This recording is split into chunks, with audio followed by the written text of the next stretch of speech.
Slovenija mora do konca meseca določiti svojega kandidata za evropskega komisarja. Med kandidati naj bi bila tudi Alenka Bratušek, čeprav doslej v njenem kabinetu tega niso niti potrdili, niti zanikali. Iz nekaterih drugih strank odhajajoče vlade ob tem že prihajajo signali, da je treba za odločitev o komisarju najti širši konsenz, tudi s strankami, ki bodo v vladi v prihodnjem mandatu. To željo je včeraj izrazil tudi najverjetnejši novi mandatar Miro Cerar. Bratuškova je sicer že dejala, da se o tem lahko pogovarja, a da bo končno odločitev sprejela ta vlada. Predsedniku stranke SDS Janezu Janši, ki na Dobu prestaja 2-letno zaporno kazen zaradi obsodbe v zadevi Patria, se izteka 30-dnevno sprejemno obdobje. Janša je v zaporu od 20. junija, skladno z odprtim režimom zapora pa ga ožji družinski člani lahko obiščajo 2-krat na teden, obiski so nenadzorovani, potekajo v okolici zavoda in trajajo do 5 ur. Nataša Pirc Musar je dopoldne predala posle novi informacijski pooblaščenki Mojci Prelesnik. Pirc Musarjeva je poudarila, da urad informacijskega pooblaščenca zapušča v vrhunski kondiciji. Med odprtimi zadevami je izpostavila odločitev ustavnega sodišča, ki telekomunikacijskim operaterjem nalaga uničenje podatkov o elektronskem komuniciranju in učinkovito izvajanje novele zakona o dostopu do informacij javnega značaja.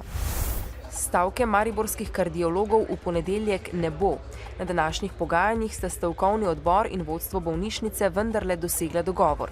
Kardiologi bodo dobili za 20% višje plače ob povečanem obsegu dela, nekaj dodatnih dni dopusta ter plačane dodatne ure za prihod ob intervencijah.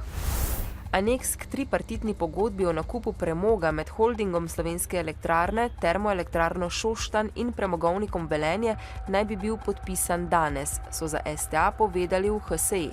Po oceni direktorja rudnika Ivana Pohorca bi z aneksom zagotovili letošnjo likvidnost premogovnika, vendar se morajo lotiti tudi prestrukturiranja. Slovenski letalski prevoznik Adria Airways v prvem letošnjem polletju beleži velik porast spletne prodaje letalskih vozovnic. Prodali so jih dobrih 28.000, v enakem lanskem obdobju pa 18.000. Delež internetne prodaje v prihodkih letos znaša 10% skupne prodaje in se je povečal za 3%. Minulo šolsko leto je imela obvezni drugi tuji jezik zadnja generacija sedmošolcev iz 159 šol, ki so 8 let učence 7., 8. in 9. razredov poučevale poleg angleščine še nemščino, italijanščino ali francoščino. V prihodnjem šolskem letu se bo po načrtih ministrstva ta projekt iztekel in učenci bodo drugi in celo tretji tuji jezik od 4. razreda naprej izbirali. Da se to ne bi zgodilo, se je 159 šol povezalo v iniciativo za ohranitev obveznega drugega tujega jezika. O tem bodo skušali jutri prepričati tudi pristojnega ministra. Slovenska odbojkarska reprezentanca ni izpolnila zastavljenega cilja uvrstitve v svetovno ligo.